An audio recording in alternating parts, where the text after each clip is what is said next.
안녕하세요. 4월 26일 월요일 새벽 말씀을 올리겠습니다. 본문은 역대하 3장 1절입니다. 솔로몬이 예루살렘 모리아산에 여호와의 전 건축하기를 시작하니 그곳은 전에 여호와께서 그의 아버지 다윗에게 나타나신 곳이요 여부스 사람 오르난의 타작마당에 다윗이 증한 곳이라. 아멘. 솔로몬의 성전 건축은 하나님 앞에서 대단한 의미를 가지고 있었습니다. 솔로몬이 성전을 건축한 때는 주전 960년대입니다. 완공은 966년이죠. 7년간의 토목공사로 성전이 지어졌습니다. 왜 솔로몬 성전이 중요한 의미를 가지는가 하는 것은 첫 번째, 이스라엘 백성들이 애굽에서 나온 지 480년입니다. 하나님은 480년 동안 광야 생활에서 이동 성전, 곧 성막을 짓게 해서 이스라엘 백성들의 제사와 예배를 받으신 그러한 성막이 이제 종료되고 아름다운 금과 은과 모든 정성을 부어서 한 공간에 고정이 되어서 하나님의 성전 건축을 하게 된 것이 중요한 의미를 가지고 있습니다. 이제 오늘은 이곳 내일은 저곳 옮겨 다니는 이동 성전이 아니라 한 공간에 정착이 되어져서 하나님께서 그 한 영역에 하나님이 지시하셔서 성전을 짓게 되었다는 사실이 대단히 중요한 의미를 가지고 있습니다. 이스라엘 백성들이 광야 생활에 힘들고 어려운 긴 나그네의 여정을 종식하고 젖과 꿀이 흐르는 가나안 땅, 하나님의 약속한 땅에 정착하여 이제 아름다운 성전을 건축해서 하나님께 제사를 드린다는 것이 얼마나 영광스러운 것입니까?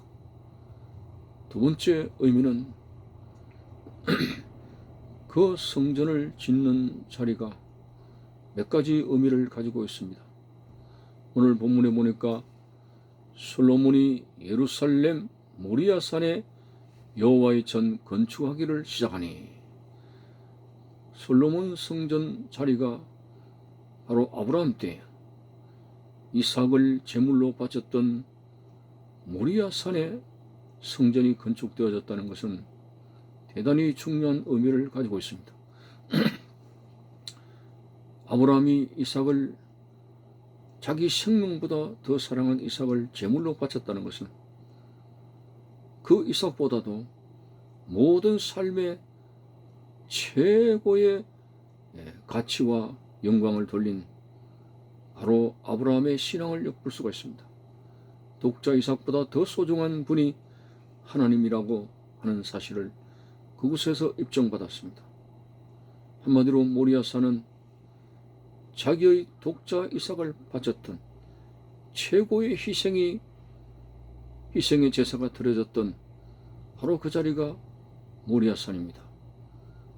하나님은 아무데나 성전 건축하기를 허락하지 아니하시고 이와 같이 하나님에 대한 사람의 최고의 믿음과 헌신의 제사가 드려졌던 그 장소에 성전 건축을 허락하셨다는 것은 참으로 성전이 얼마나 거룩하며 또 거기에 그의 백성들의 신앙 고백과 헌신을 얼마나 하나님께서 기쁘게 받으시는가 하는 것을 알 수가 있습니다. 그리고 세 번째 보면은 오늘 본문에서 여호와께서 그의 아버지 다윗에게 나타난 곳이요 라고 했습니다. 다윗은 어떤 사람입니까? 다윗을 보니 내 마음에 합한 자라고 하는 사람입니다. 다윗은 몇 가지 죄를 제외하고는 아주 하나님의 마음에 합한 일생을 살았던 사람입니다. 바로 그 모리아산 솔로몬 성전을 건축하기를 지시하신 장소가 솔로몬의 아버지 다윗에게 나타나신 곳이라고 그렇게 기록하고 있습니다. 다시 말해서 그곳은 하나님이 기뻐하시는 바로 장소라고 하는 것이죠. 성전은 하나님의 백성들이 예배하며 제사를 드릴 때에 하나님이 기뻐하시는 장소입니다. 하나님은 그의 백성들의 예배를 기뻐하시고 하나님은 그의 백성들의 헌신과 제사를 기뻐하신다는 의미가 되는 것이죠. 마지막으로는 그 장소가 오르난의 타작마당이라고 했습니다. 다윗이 범죄하여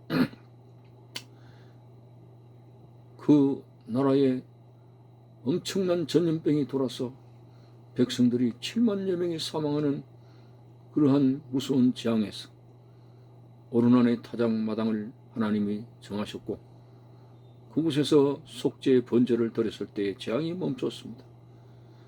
바로 이렇게 하나님께서 크게 역사하시고 용서하시고 응답하시는 장소가 성전이라고 하는 의미를 우리에게 부여해 주고 있습니다.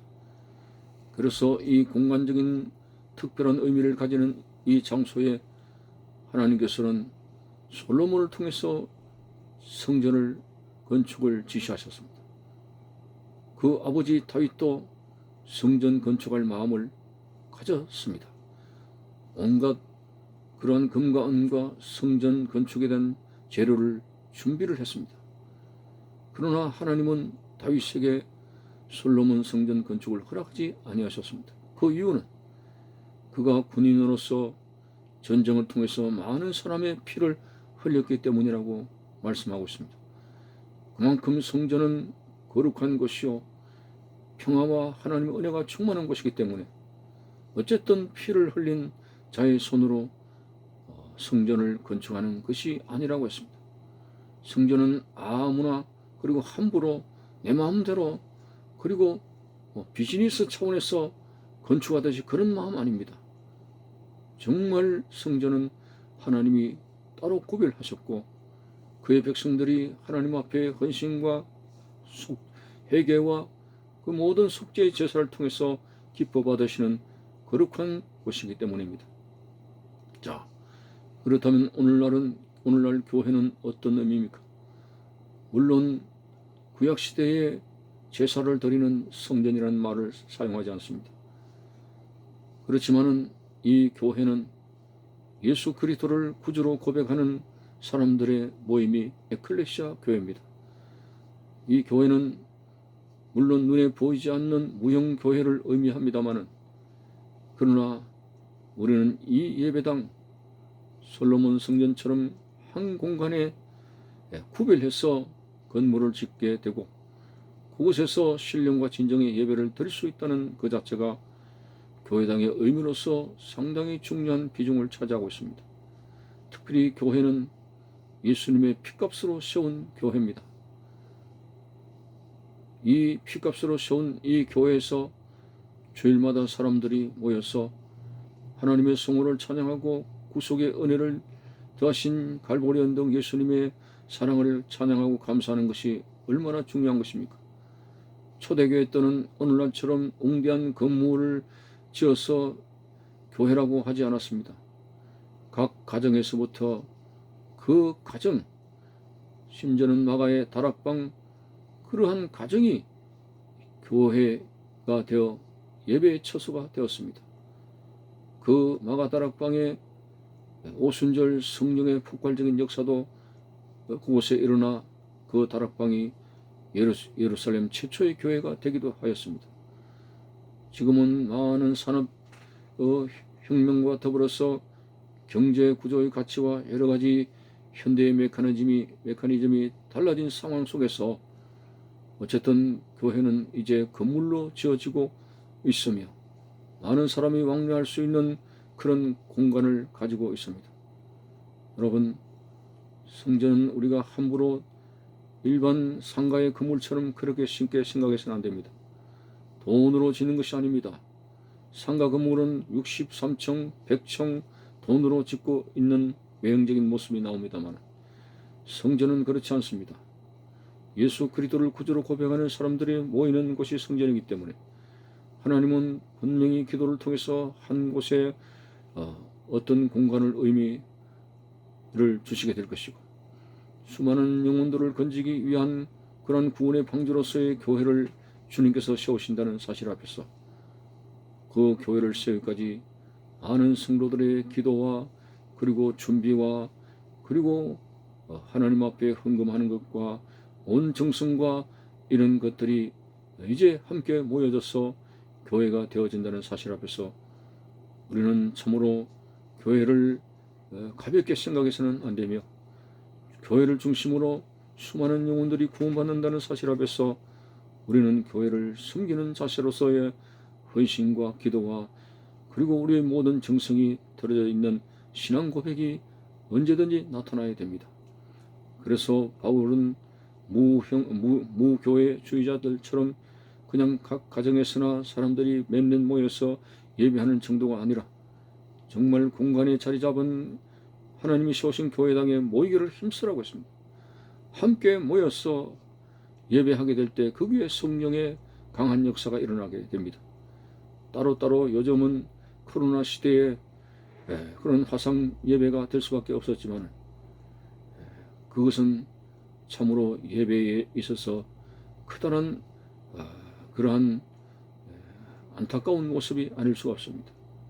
숯덩어리를 갖다가 이글이글 타오르는 숯덩어리를 한 덩어리씩 이렇게 분할해서 놓으면은 그 열기는 금방 식어지는 것처럼 각 가정에서 한 개인이 흩어져서 예배를 드리는 그 성령의 열기는 곧 식어져 버리고 말 것입니다. 함께 모여서 모이기를 힘써서 함께 찬송하고 함께 예배할 때 성령의 뜨거운 열기가 계속적으로 활활활 타오른다고 하는 사실 앞에서 참으로 말세 주님께서 세운 몸된 주님의 교회, 정말 여러분들은 이 교회를 위해서 남다르게 생각해야 되고 기도해야 되고 그리고 우리의 물질을 내어서 하나님 앞에 헌신해야 되고 또 물론 공간적인 의미지만은 교회당에 여러 가지 피아노며 그리고 좌석이며 여러 가지 그 교회를 하나님 앞에 섬기는데 여러 가지 청소도 하게 되고 가꾸게 되고 우리의 물질을 내어놓기도 하고 이런 성전을 우리가 여러 가지 모양으로 이제 고치고 다듬고 섬기는 그 생활도 우리의 신앙 고백에 달할 수가 있습니다. 여러분, 마지막 때는 어쨌든지 주님께서 세우신 교회를 중심으로 열심으로 모이기를 힘쓰고 이곳에서 함께 모여 서로 성도들끼리 사랑하고 그리고 신령과 진정의 예배를 이루어 성령 충만, 말씀 충만을 이루어야 됩니다. 저는 우리 교회를 위해서 기도할 때 이곳이 구원의 방주가 되게 하시고 마가의 제2의 다락방처럼 성령의 불이 붙는 교회가 되게 하시고 광야와 같은 메마른 사막을 살아가는 우리 인생들에게 성령의 생수를 공급하는 영적 오아시스가 되게 달라는 기도를 하고 있습니다. 여러분, 교회를 사랑합시다. 교회가 세상에 물들지 않도록 기도합시다. 또 교회 목사와 모든 성도들을 위해서 기도하며 교회를 중심으로 우리의 신앙생활의 행복이 가득 차는 영육간의 추구하는 은혜가 가득 차기를 바라며 온천하에 다니며 만민에게 복음을 전파할 수 있는 교회로 거듭나기 위해서 계속적으로 기도하는 우리의 모습이 되어져야 되겠습니다. 감사합니다.